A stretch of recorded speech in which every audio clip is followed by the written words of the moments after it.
Welcome to Dorking Out. My name is Sonia Mansfield, and here I am preparing dinner like a good girl. Joining me is my podcasting sister from another mister and the co-host of Dorking Out, Margo D. Hello, my friend. Hello, my friend. I keep cracking open these eggs, but they're empty. Oh, the symbolism. It's full of symbolism. We are dorking out about a movie from this year. What? 2022's Don't Worry, Darling. It is based on a script by Carrie and Shane Van Dyke. That is Dick Van Dyke's grandkids. Did you know that? Really? Yep, I looked it up. No. But the screenplay is Katie Silberman, who also did the screenplay for Booksmart, which is great. If you've never seen Booksmart, do that. And this is directed by Olivia Wilde, and it stars Florence Pugh, Harry Styles, Olivia Wilde, Gemma, is that how you pronounce it? Gemma Chan, Kiki Lane, Nick Kroll, and Chris Pine. Probably the best Chris, right? I think so. Yeah, he's up there. He's up there. You did not see this in the theater, did you? No, I waited till it was on HBO Max. Yeah, I actually saw it in the theater because my friend and I just wanted to go to the movies, and it happened to be showing at the right time.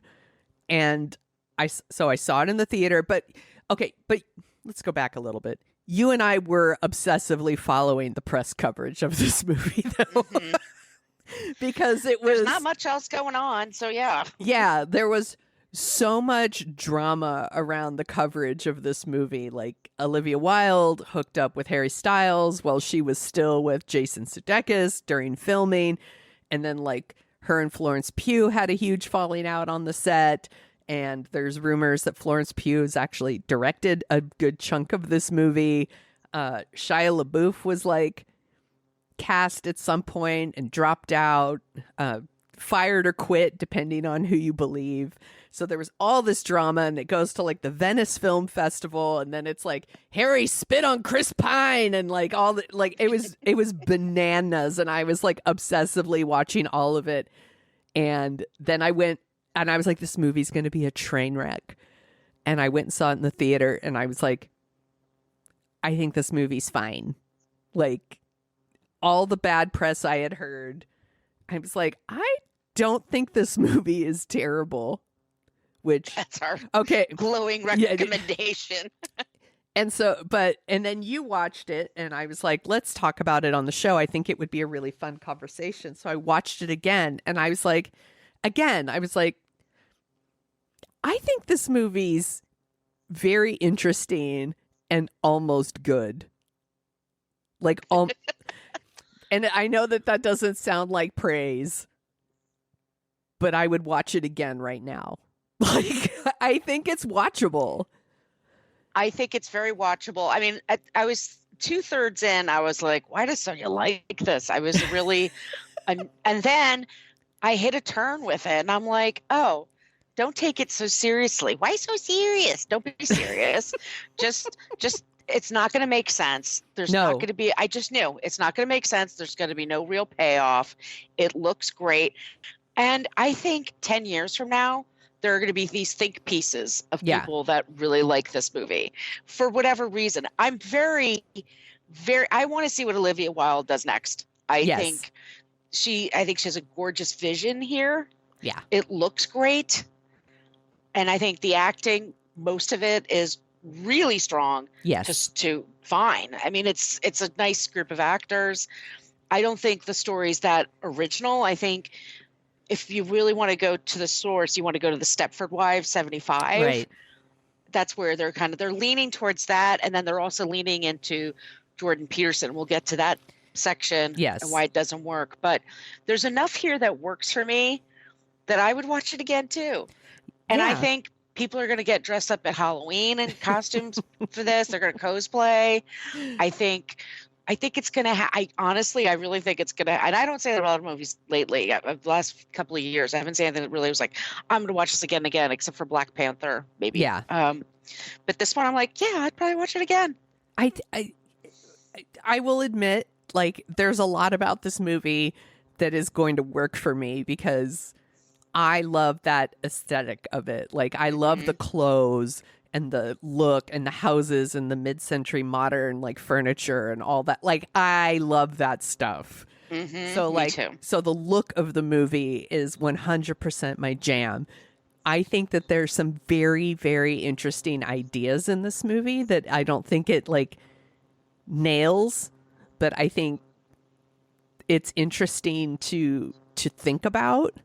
And I like movies that do that make, I don't know, just a movie that it has grand ambitions.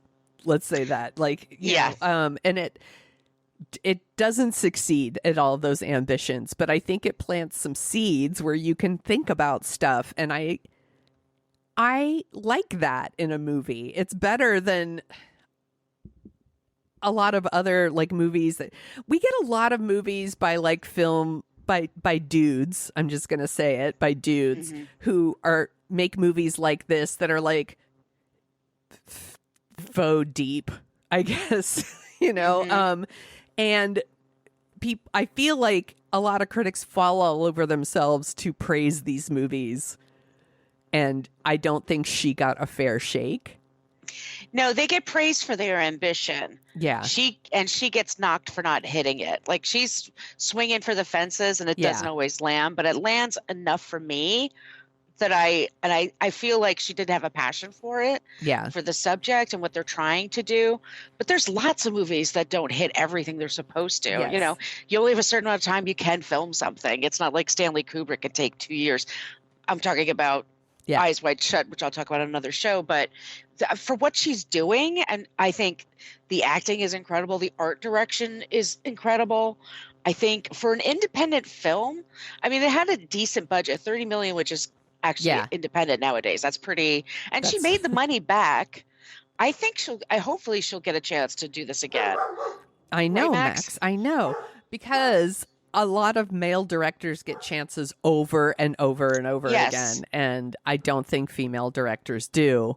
And I hope that she gets another shot. And I was thinking about this conversation. I used to watch Siskel and Ebert all the time. Same. And I remember they one time had this speaking of Kubrick, they were talking about Full Metal Jacket. And I forget, I think Siskel gave it a thumbs up and Ebert gave it a thumbs down, but then in the same show, he gave a thumbs up to Benji the Hunted. Ebert liked Speed 2. Yeah, he can't be trusted. He had some, like, I think Doug Benson said it on his podcast, that he was probably getting a handy during the preview that he saw, and he's like, yeah, great movie. But he and Siskel had this huge argument on the show, and then they continued to have this argument, like they would go on like the Tonight Show and they were arguing about it, and Siskel was like, how can you give a thumbs down to a movie like Full Metal Jacket and a thumbs up to Benji the Hunted? And Ebert was like, well, Benji the Hunted is aiming for a certain thing and hits it, and Full Metal Jacket didn't. And Siskel said, so we should reward a movie that aims low and hits it, as opposed to a movie that aims high and just misses. And I don't know if I necessarily agree with that. I think it's such a white boy argument. Totally. Like, they're not arguing over something important, by the way. Yeah. But it's like, but they did, that was their shtick for years. For sure. Yeah. And I think Ebert was really what Ebert's talking about is the audience, right? Who's the audience for Benji the Hunted and who's the audience for... They're not the same. Yeah, exactly. So you're not going to bring 8-year-olds to a birthday party. You know, this is my weapon. This is my gun. That's not going to go. No. But I do think that there's something to a movie like this that's like, it was aiming for something high and it missed it. But I do think that what it was aiming for is this movie could be a kickoff to a really good discussion, because and by the way, we're going to spoil this movie, so you need to go watch it. It's streaming right now on HBO Max, so you should go watch it. But this movie has a lot to say about the politics of men and women, especially given that they overturned Roe v. Wade this year. Like, Yeah. and the idea of like kind of pushing women back into these like 1950s roles. I think there's something there. I think this movie also says something about consent. And there's a lot of Olivia Wilde gave a lot of interviews where she was like, none of the men get off in this movie. It's just the chicks. And there's a lot of scenes of like Harry Styles, like, you know, Florence Pugh makes this beautiful dinner and he comes home and they like push all the amazing food and dishes off the table and he goes as they do in movies. Yeah, as they do. You know, in real life, she'd be like, just let me clear this table. Like, you know, we don't need to break everything. But just go to the bedroom or let's just go to the couch. Yeah. You know, and he like goes down on her and all this stuff. And we're like, yeah, she's getting hers or whatever. But when you know what's actually really happening in this movie, I'm like, she obviously can't consent to sex. But at the same time, I don't understand how this movie works. Like, the rules are really weird. The rules are weird. And like, if you dig deep on the rules of the movie, it doesn't make any sense. It's like pulling a thread and then the whole sweater comes apart. Like you can't do that. You have to put a cheap patch over it. I mean, they're trying to make this statement about, you know, men missing being alpha men and being the ones that were the providers. The wife stays home. The home looks perfect. Only a couple of people have kids. They're friends with all these couples. They're in a cul-de-sac. And they're going for at least some kind of racial diversity. Yeah. With Gemma Chan and what is the actress's name? There's an African American couple. Kiki Lane. Kiki Lane. Who's good, but they give her, like, supposedly she said they cut all my scenes. And this movie doesn't need to be longer, let's be clear. Correct. But I think there could have been, this, like, honestly could have been like a 4-part Hulu series or something. And then you could elaborate more. Absolutely. And there was a lot of stuff, again, in the press about, like, well, they cut out a lot of Kiki Lane stuff, and why did they do that? And is it racist that they cut out her stuff? And is it racist that, like, one of the only African-American characters is someone that nobody believes? And, you know, again, spoiler, you know, she dies, you know, pretty early on in the movie. I thought it was interesting that I was thinking about the results of the most recent election here in our country, in the most dramatic rose ceremony ever in our country, and how African American women are leading the way, like, voting wise. Like, they are voting for progressive candidates, and white women, we're the worst. We suck. We're voting for white supremacy. We are voting against our own interests. And part of me wondered, was it on purpose? Did she cast an African-American person in this role because she knows what's up before everybody else? And she's willing to do something. And she's willing to do something about it. And say something about it. Yeah. I think that's a good point. I didn't think about that. I think, so we should say what we're presented in the movie is that they live this idyllic life, and they, the women they always look hot and they just keep their homes clean. And like I said, a couple of them have kids, not everybody. The husbands come home like 5:30 p.m. on the dot, and they have their drinks and they have their sex and they have their meals and they smoke cigarettes, and all this stuff, like very 50s, 60s. But then, you know, like we said, like and I think like the ballet sequences looks really beautiful. There's things that look beautiful, that look great. And there are great effects in here. And I think Florence Pugh's performance is like carrying this. If her back hurts, it's because she was carrying this movie. And it's surrounded by good actors. But she's our entrance into it. She's the one we care about the most because we're following her. She's amazing in this movie. Oh, she's so good in everything. She's always good, but she's very, very good in this movie. She deserves all the praise that she's getting. And she's married to Harry Styles, who's adorable. Yeah. He's hot. Yeah. He's fine. I mean, I don't think Shia LaBeouf would have been a huge See, I think that improvement. no. See, I think he is too menacing And weird. and weird. Like he would have been a tip off instantly. That Right. like He looks like a misfit. yeah, like Harry Styles is fine. He's fine. He's not like great in the role, but he's not super terrible either. He's fine.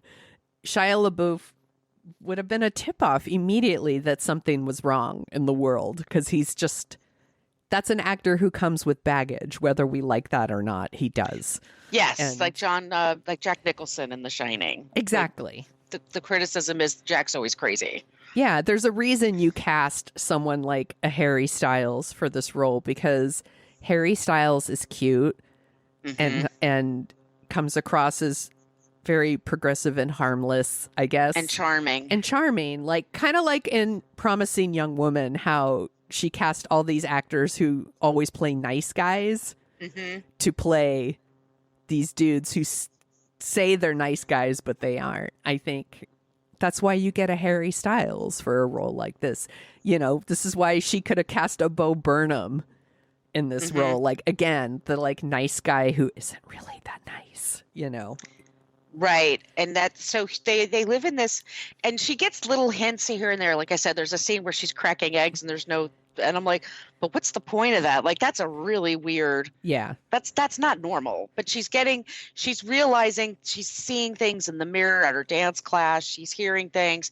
She's just wondering, what is going on here? Why is this so perfect? Why does this feel so strange? Why are there women that don't seem to be happy? What do they work for? Victoryville or something? It's Yeah, they're working on the Victory Project, and you know, some of the stuff here is really on the nose. There's the empty eggs, and then there's the idea of like the quote unquote Victory Project, and there, you know, the guys are all yelling at one point where it's like, whose world is this? Ours. Whose world is this? Ours. I'm like, okay, we get it. Like, right. It's not subtle. I mean, she questions him, and then there's plot holes here. There's stuff like they do things and then they don't pay off later. yeah, But they look kind of cool in the moment. But she's on like this, it's like a bus trolley thing that goes through town. And she witnesses a plane crash, or what she thinks to be a plane crash. And she runs a long time to follow this plane crash. yeah, she does. And I'm like, what was she going to do? Like, you know, but she's running in flats, I guess, so she has a little bit more to her. But she finds out, like, they're out in the middle of the desert and she can't find this crashed plane, but she finds this space station kind of thing. Yeah, this like building with all windows or mirrors. Mirrors are really big in this movie. There's a lot of mirror work going on here. And so she wakes up and it's like she's in bed and she can't remember what happened. And one of the housewives, I keep thinking of reality, Bravo housewives, but like they are like Bravo housewives, by the way. They're just not as I shady. mean, they sit around and drink and go to the pool and do their ballet class and go shopping and clean the house and talk shit about each other. Yeah, I mean that's and like, they look beautiful when they do it. And they all are, and Olivia Wilde included, who's Yes. playing one of the roles, like the beautiful women, and they sell it like they live this supposedly perfect life, but she's starting to question, like, what the hell was this plane crash thing? What is that all about? And then Chris Pine comes in, and he's basically playing the Jordan Peterson character. So if you're not familiar with Jordan Peterson, I fucking envy you. You're lucky. But he has a voice like Kermit. Oh my god, And he sucks so hard. He's a Canadian philosopher, teacher, and he is he wrote a book about 12 steps, you know, the 12 steps you need to take to be a real man, to be a man. You know, like Yeah, the Godfather. he talks a lot about like men's rights and shit like Men's that. rights and shit, Fuck those and people. pronouns, and one of his things is keep your room clean and do all this stuff. And he's like, on the one hand, he likes to lead the charge of young men, and he feels bad that, you know, young men aren't getting married as much as they used to. And what is this doing to the culture? What is this doing? And he's now come around to, yeah, maybe women are pickier and okay, that's all, you know, like we don't just take what's offered to us everywhere. Yeah, women are there's choosy, yeah, choosy. yeah. Imagine that. Like women don't like it when you treat them like shit. So Right. they'd rather be alone. And instead of telling these guys, "Hey, go to therapy and work on your shit," Yeah, be nicer. there's a little bit more doubling down on just being shitty. And Right. It's the women's fault. And their this is affecting their self-esteem, and they're not making as much money. They're not as in control as they should be. And this is there's incels, which are the involuntary celibates who are angry at women. I know. Well, they cause a lot of damage. I mean, there's been shootings in America and in Canada that I know about. And I'm sure overseas too, but there is this population that gets very angry. And then there's also this, I'm in this group now. It's like people angry at women that are never married and have cats. Like we're like the worst thing ever. And we're just like, hey, stop threatening us with a good time. Yeah, I'm living the dream, y'all. I mean, as someone who's divorced, I'm like, I don't know. This is kind of nice. It's having space. I have my space to do my shit. I see my kid. I have my dogs. I watch what I want. I eat what I want. I do what I want. And I spend time with people that fill me up instead of break me down. Imagine that. What a treat. And you're living your life like not filling some role that's just prescribed to you. Like everybody just did it. They got married. They had kids.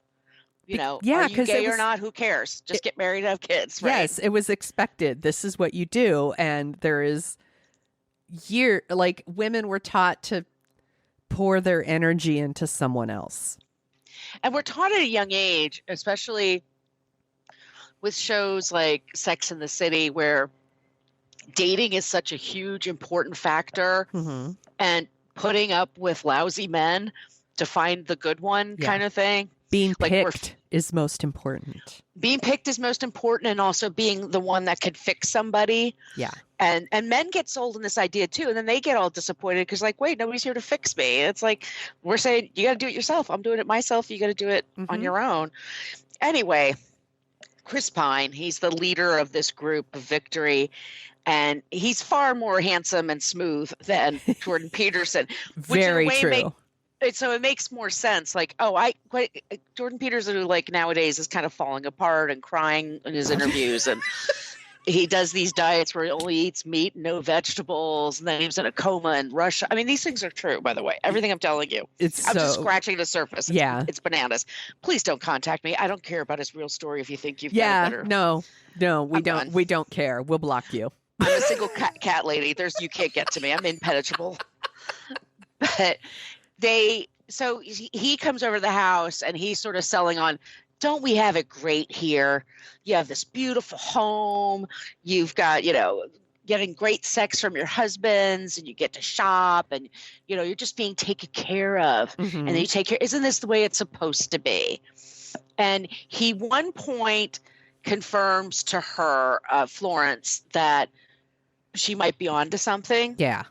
And then he turns around and says, I don't know what she's talking about. Like he gaslights her at some point. So then she starts to question, am I going crazy? Do I, what's going on here?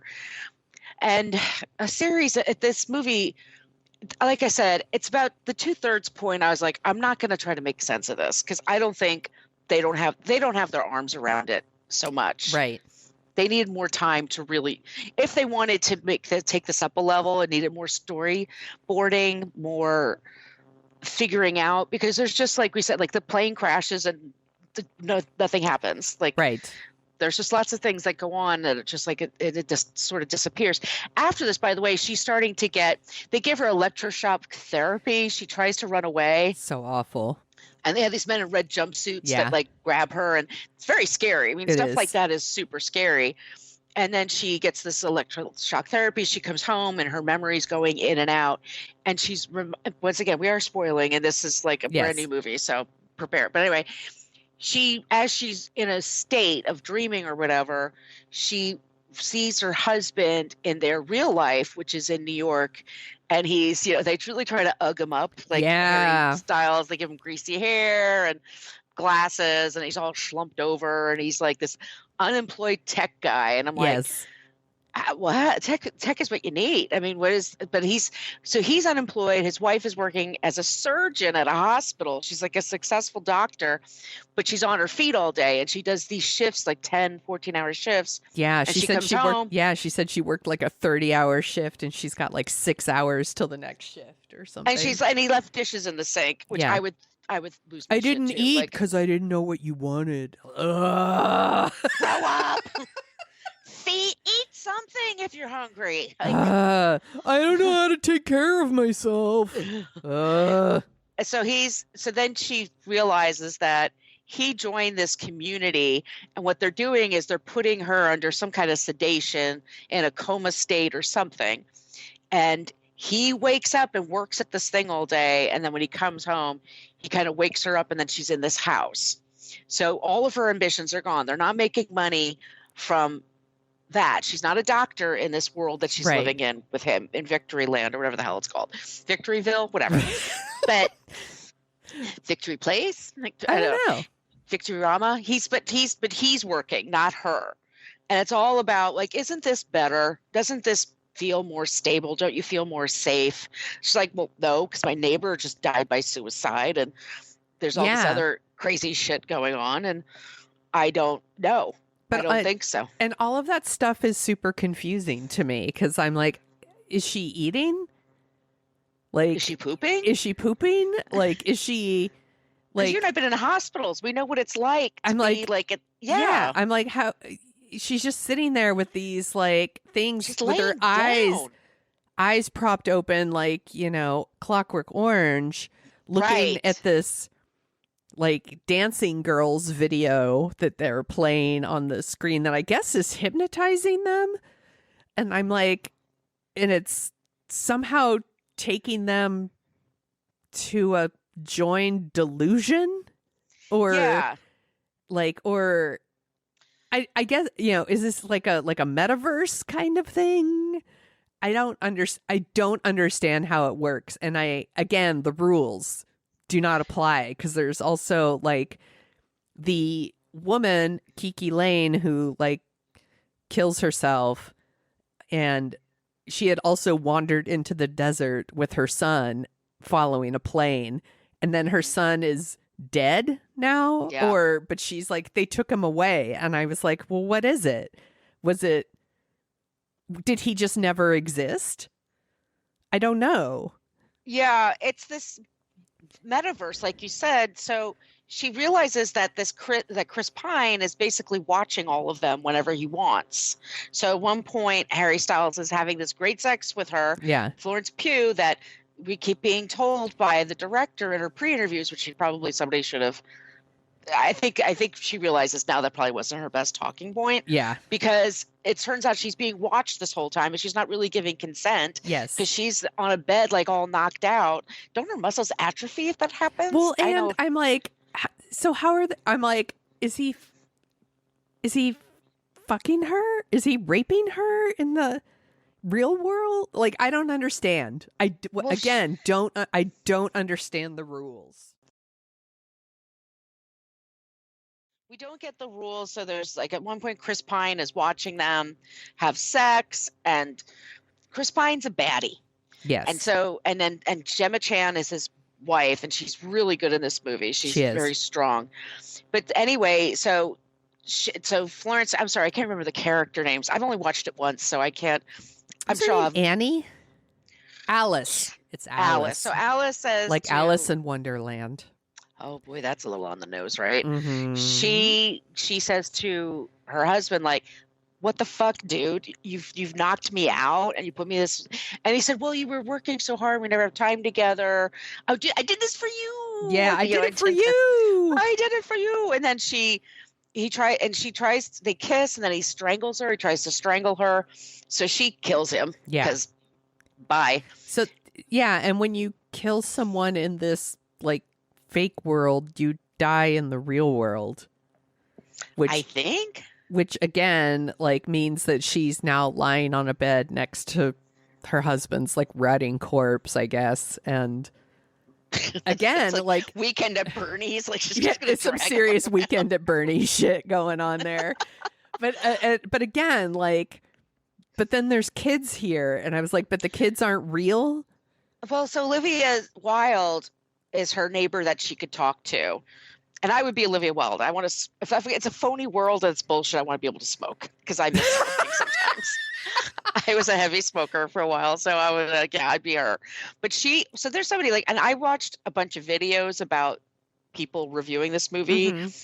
And one of them said, why would she want to live in this world with these two kids? Why wouldn't she just create a world where she doesn't have any kids so she has no memory of them? And I'm like, you clearly don't have kids or have like no soul, because I would want to be in a world with my kids if I didn't, you know? So even if she mentions that in this one they're alive. So I don't know if she had children. That's motivation to me. Yeah. Like, yeah. Did she have children that age and they passed away? Was she like did she miscarry a lot in the real world? And that's what she means by alive and dead.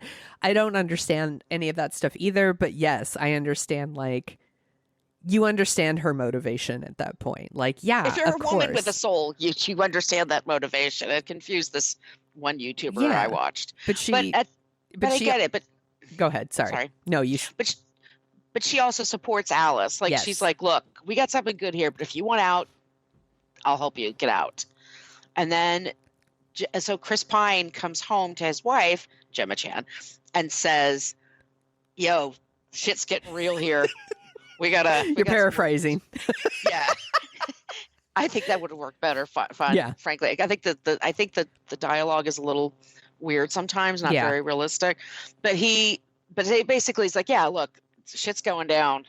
And she's like, oh, okay. And she takes a knife and stabs him. Now it's my turn. Now it's my life. Now it's going to be we work all day and y'all stay home and mow the lawn for all I care. I don't give a shit, which I'm okay with that. But, and then so Alice runs to that space station thing. The thing in the car, when they're chasing the car, looks great. I mean, it would make a great car commercial. Yes. Like a perfume commercial. It would work perfect for that. In this movie, it's all of a sudden she's like, and she's driving to it, and she gets to it, and she gets there just in time, and then the screen goes blank. And it's a hard out. It's like it's done. Yeah. And you kind of go, what the fuck was that all about? And I go back to, for me, source material would be the Stepford Wives, which was a book and then it became a movie in the 70s, which is 1,000 times more terrifying because, once again, you don't believe the husband's a bad guy, but he gets talked into doing thing where they're killing the women and replacing them with robots because the men are so threatened by the post, second wave feminist movement and so this movie, it's like, this is the third or fourth wave feminism. I don't know, but it's men just saying, look, you're cutting our balls off here. So we're going to create a world where you're just going to be these perfect little house for us. And that's kind of like, it's a dated message. I mean,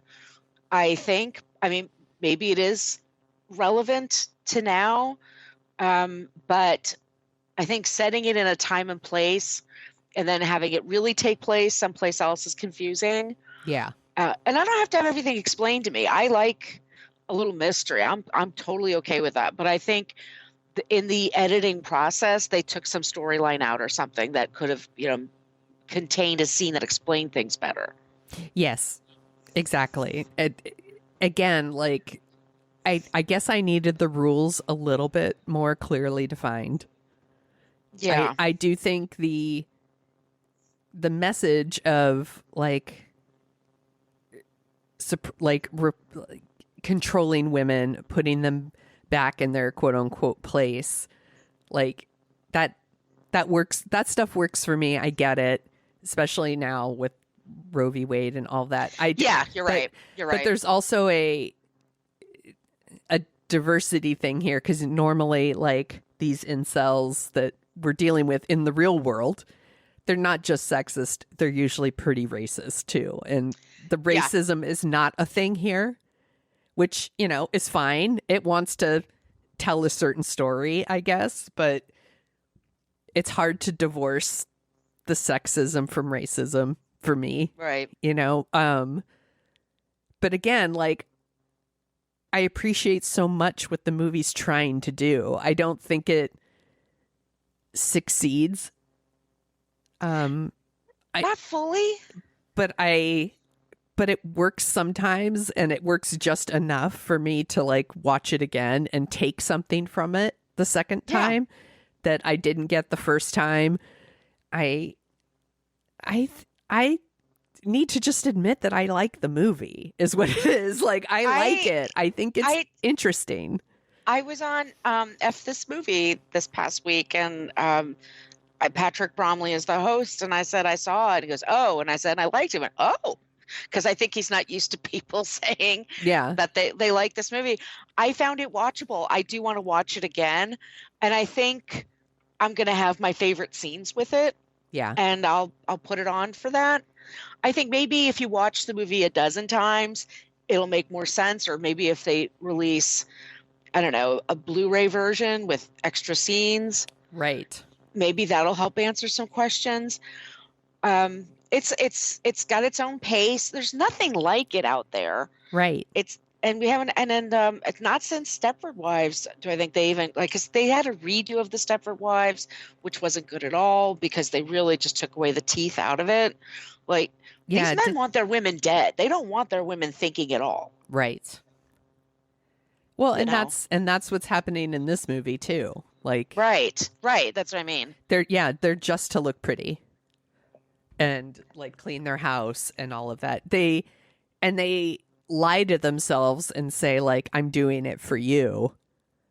I do this for you. But they do not. They're doing it for themselves because they want to control these women. Yeah, they want that dream of, and it makes them feel more like a man. Yes. To have a woman that's in there. And like, look, if that's the role you want to play in life, fine. If you can afford it, fine. Most people can't. Yeah.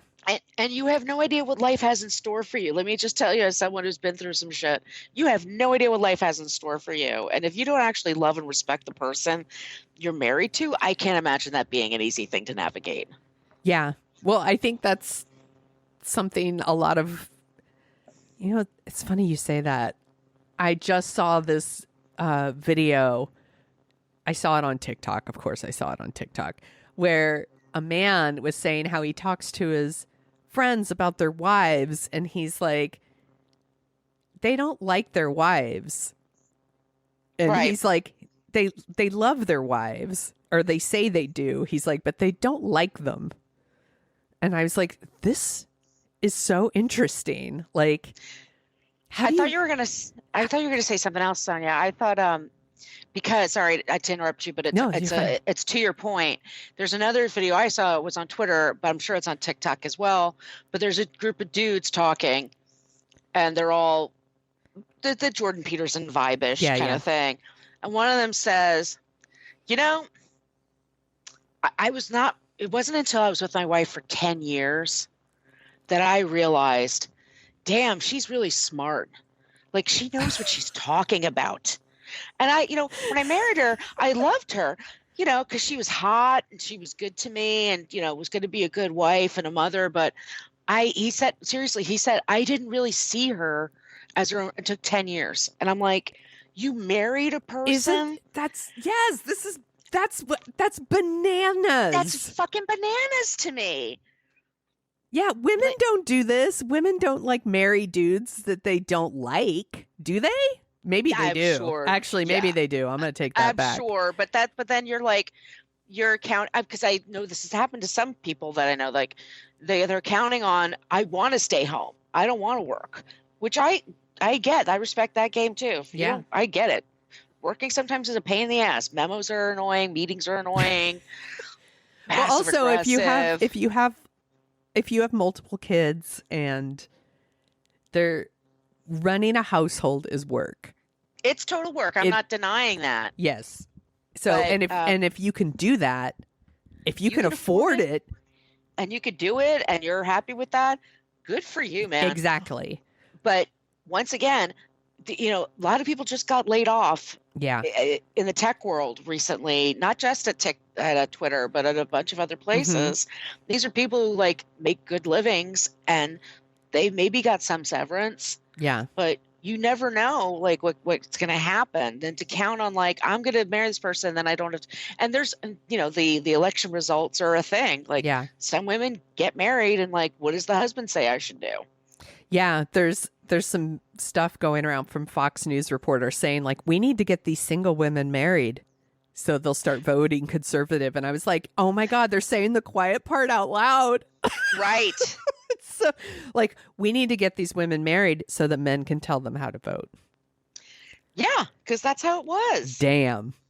And it's like whenever that happened, I'm not going to speak for you. I know for me, I know some friends that got married and settled down and then very conservative. Like not all. Definitely has happened to people I know too, for sure. Yeah. And you're like, who are you? Who are you? You used to be very gay positive. You used to be, you know, all this stuff. And now you're saying like, no gay marriage, no this. I think it should be just a woman. I'm like, who the fuck are you? Like, I used to know you, but.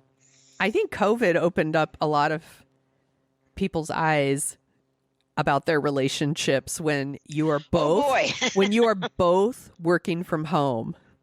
Yeah. And you can speak to that better than me.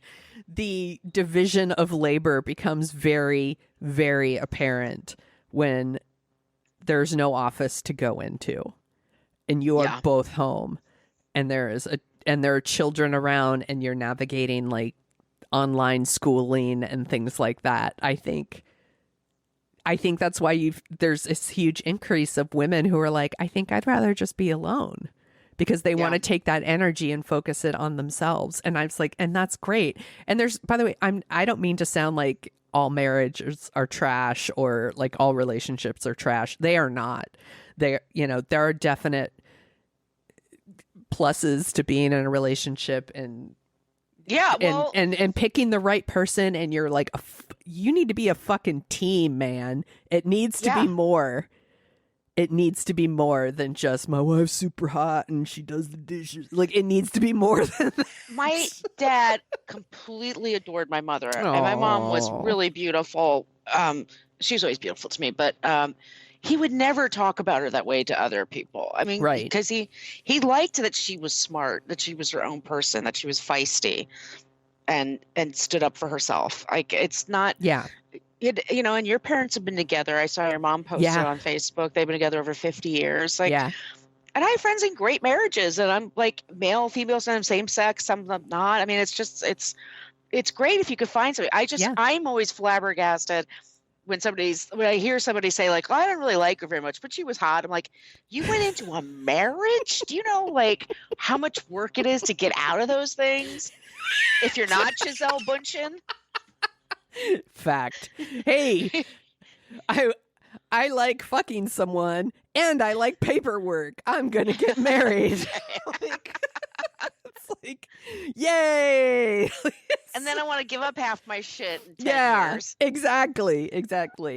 And it's a lot. And I'm gonna tie it back to Don't Worry, Darling. This movie just sparked this conversation that we just now had, and I like movies that do that.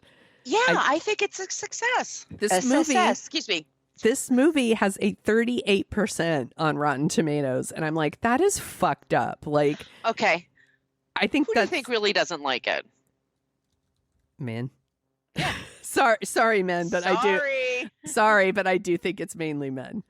It's the same guys that told me that 3 Billboards outside of Ebbing, whatever the fuck that was a great movie, and I was wrong to We are not fans.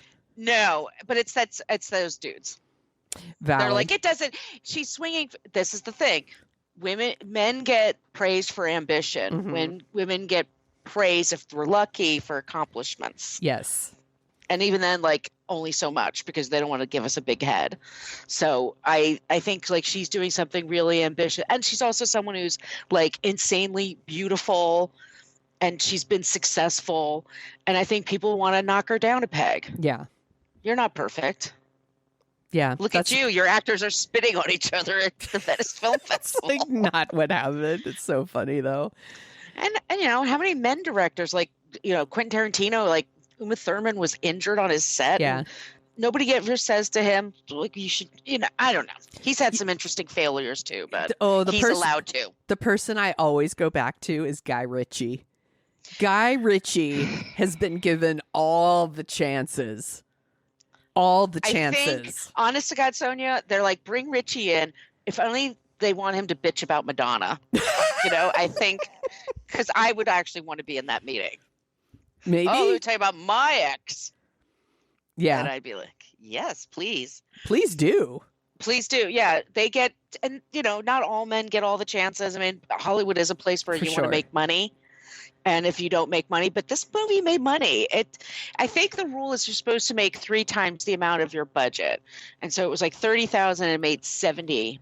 I'm sorry, 30 million and made 70 million. So that's not quite there, but yeah, I'm looking at it. Pandemic? Yeah, it budget of 35, it made almost $90 million. That's not bad. That's pretty damn good, considering, especially, and I think if they do an interesting Blu-ray version, they can make some more money with that.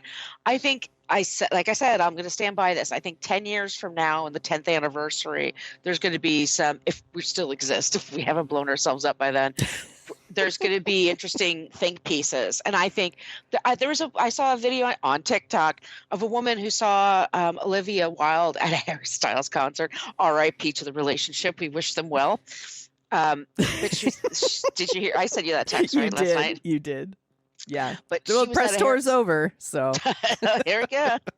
Did my time. So she was at a Harry Styles concert looking gorgeous. And a woman called out to her and said, I love your movie. I got a tattoo. And she's like, what? And so the woman showed her she had a tattoo on her wrist. From Don't Worry, Darling? Yes. I'm like, not Booksmart? No. Booksmart, by the way, everybody's seen that if you haven't seen it yet. It's fucking great. We should do that one day. Booksmart is funny as hell. Yeah. It's so good. It is really smart and it is really funny and it has great characters in there. But I think it's an interesting miss. I don't even call it a failure. I just think it's an interesting miss. I think if she had maybe some more time, she could have figured out some of the plot holes a little bit better. Like I said, I'm reviewing this a Stanley Kubrick film, reviewing it like I'm important, but we're talking about it, Eyes Wide Shut, which isn't that much better than this, by the way, in my opinion. But I was going to ask you off mic, like how the revisit was, because I haven't seen it since the theater, and I've been thinking it would be fun to do a dorking out on, but you just did it for Book versus Movie, so I might need some time. Yeah, I've watched it twice. The first time I fell asleep, so there you go. That's but he had all this time because they said like a year and a half was like the longest film shoot ever, which I don't wish on anybody because film shoots can be really boring too. But I think if she had a little more time to kind of tighten things up with the script and the storytelling, maybe, or maybe it's just meant to be what it is. Yeah. And I'll still want to watch it. I'm still going to check it out in the future. I definitely want the cosplay. I want like people from that dinner party to wear like a costume like that. I would go to that party, by the way. You would totally. Yeah. But, all of my glassware and all that stuff is like mid-century modern in my apartment. So I'm attracted to it too. Great actors. I mean, just go in there, lowering your expectations. Is it going to make sense? No. Stepford Wives was perfect when it came to that. It had specific rules. And it's super fucking, spoiling Stepford Wives, but when she goes to the therapist and says, have you seen the Stepford Wives? A long, long time ago. When Catherine Ross, who's the most beautiful woman ever, with her long, long hair, she thinks her husband's in on this cult that's like killing their wives to make robots that take over them. And she goes to this therapist, and it's a woman therapist, and she says, you know what? I have to go away to a conference, but this is what I want you to do.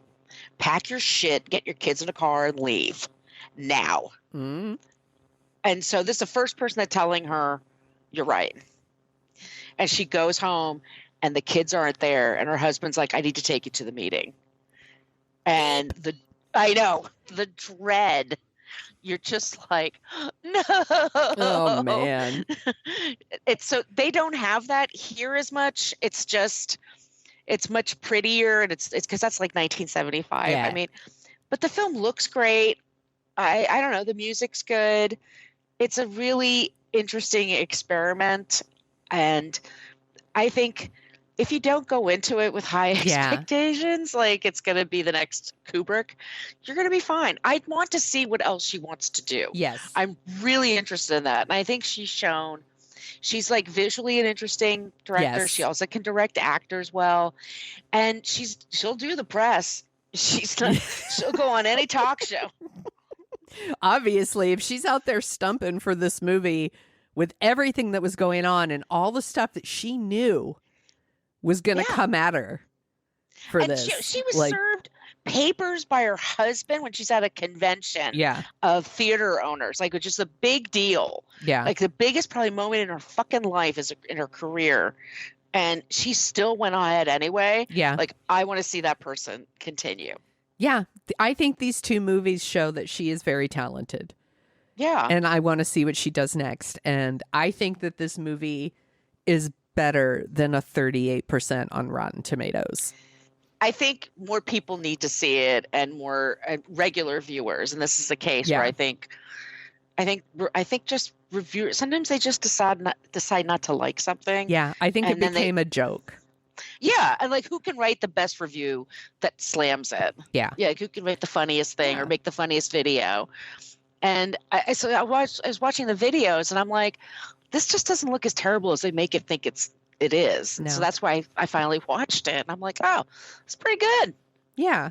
I tweeted last night that we were going to talk about it. And, I got a few replies from people who were like, I like that movie. Yeah. And I was like, yes, more of us need to say it. Like, don't worry, darling, isn't terrible.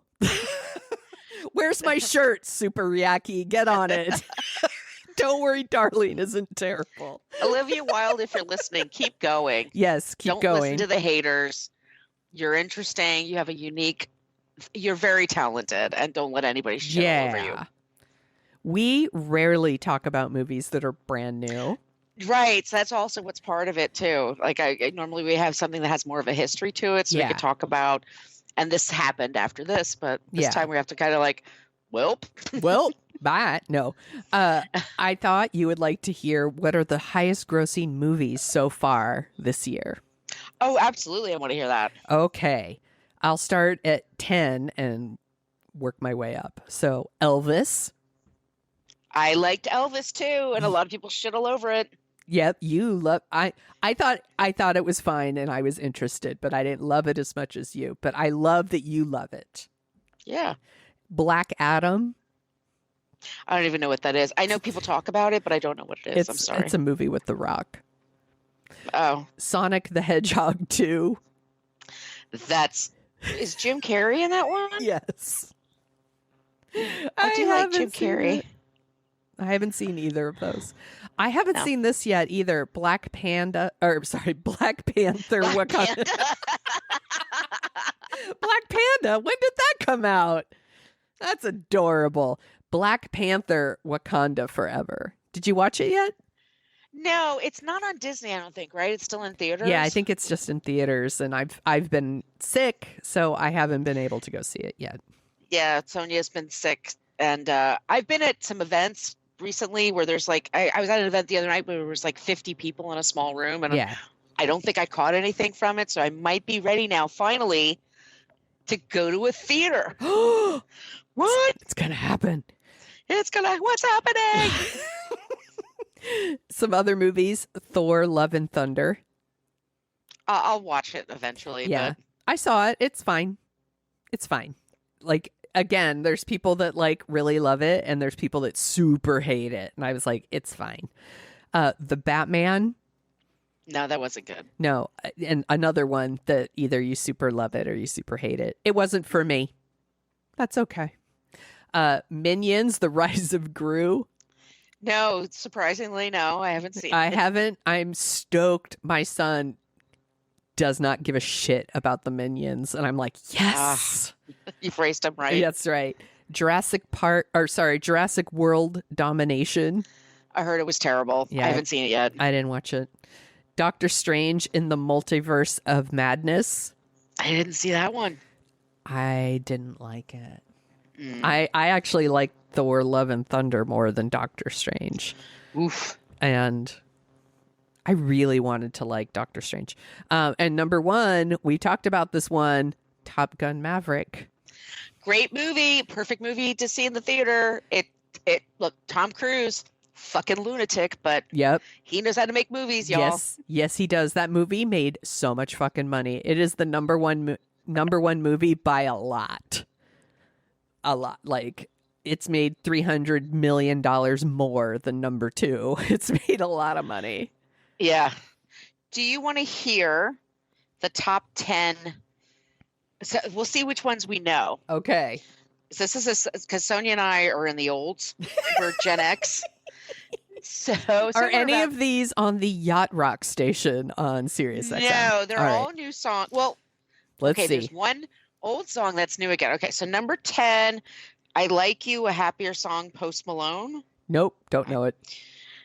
Number 9, Mi Porto Bonito, Bad Bunny. Nope. And okay, I don't know that either.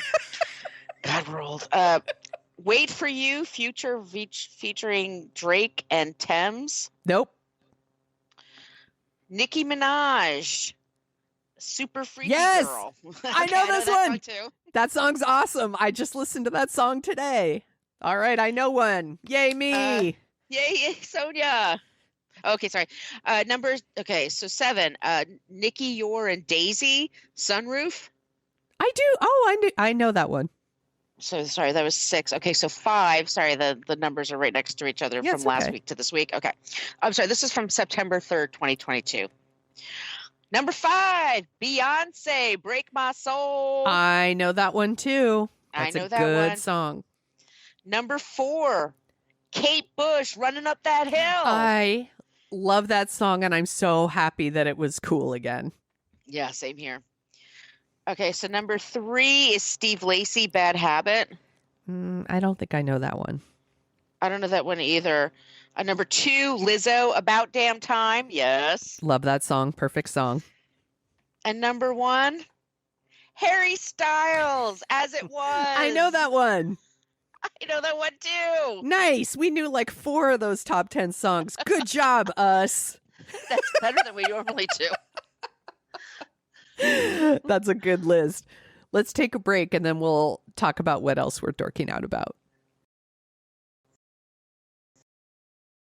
My friend, what else are you dorking out about?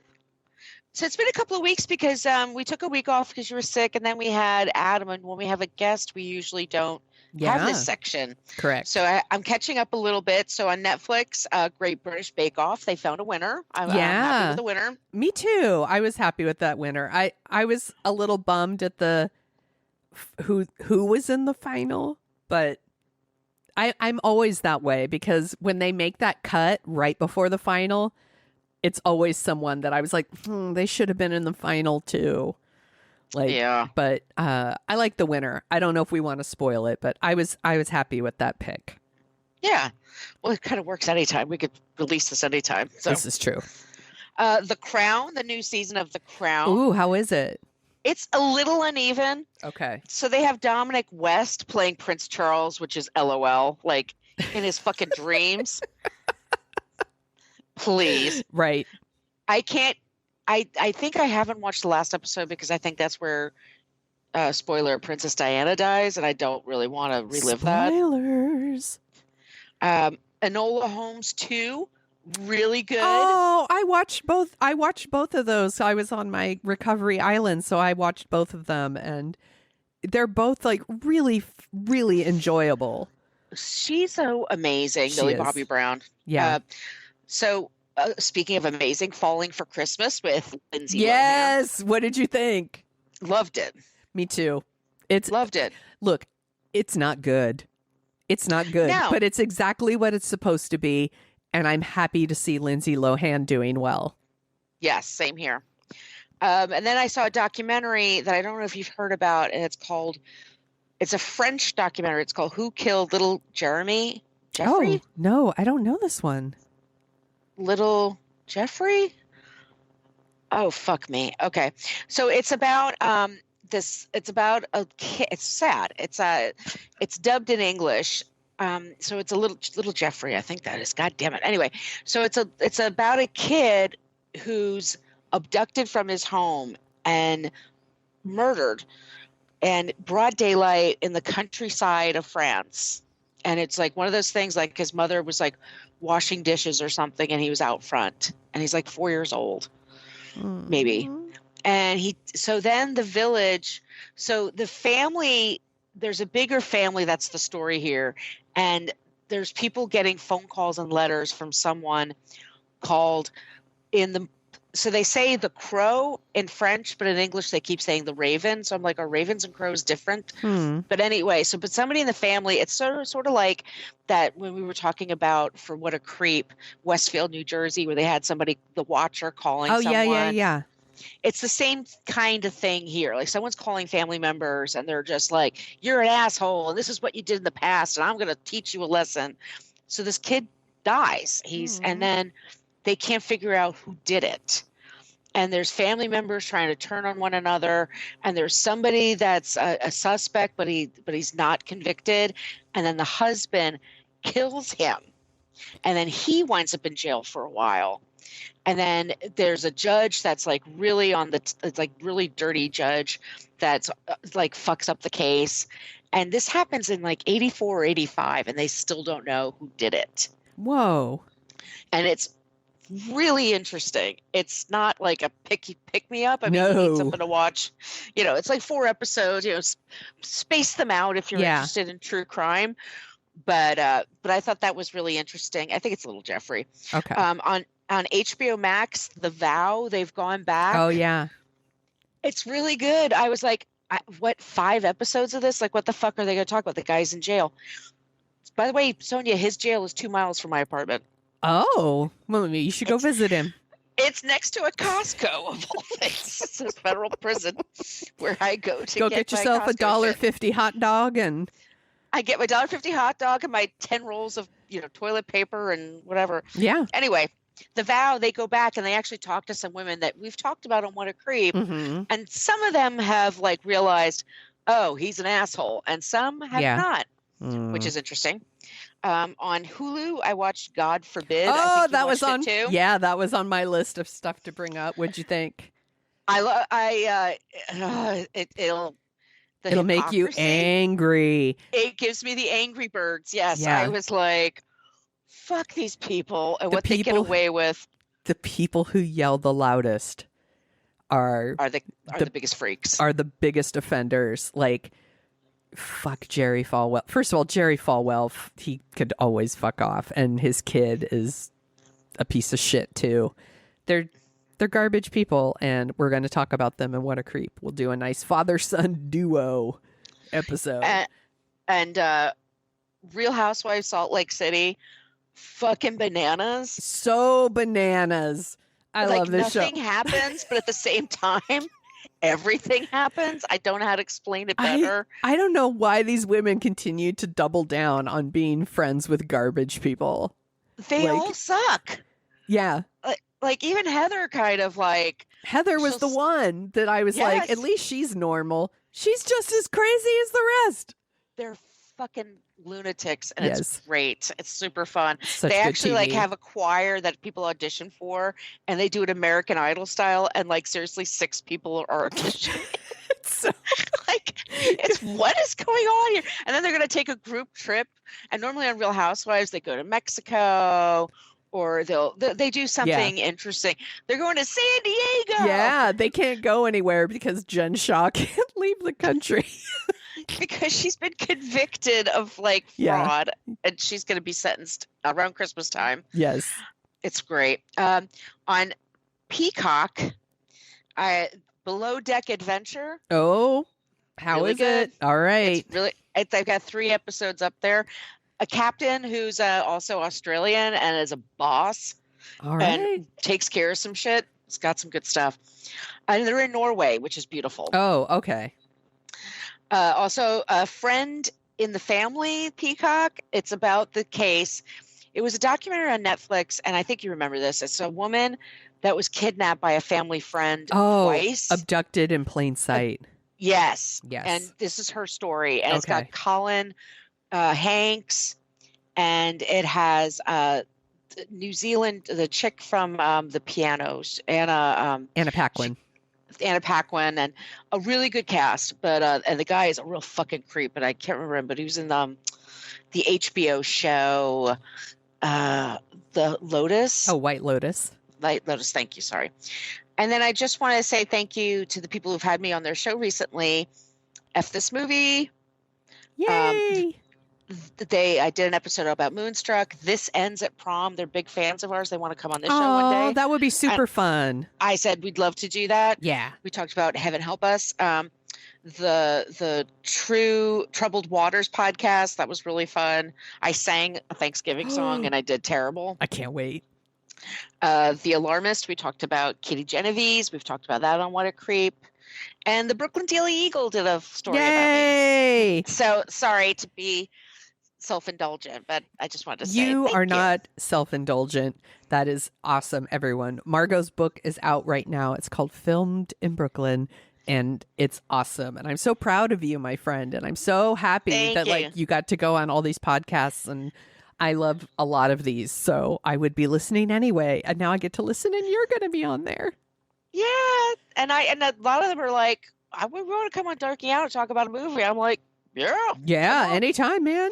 Yeah, we're into it. We're super into it. I have just 2 shout outs real fast. I wanted to mention Weird, the Al Yankovic story is out. Right. I haven't seen it yet. And it is very silly and definitely worth a watch. I really, really liked it. Daniel Radcliffe is fucking going for it in that movie, and I love it. It's awesome. And then I am late to the party, but I have started watching The Good Fight on Paramount Plus.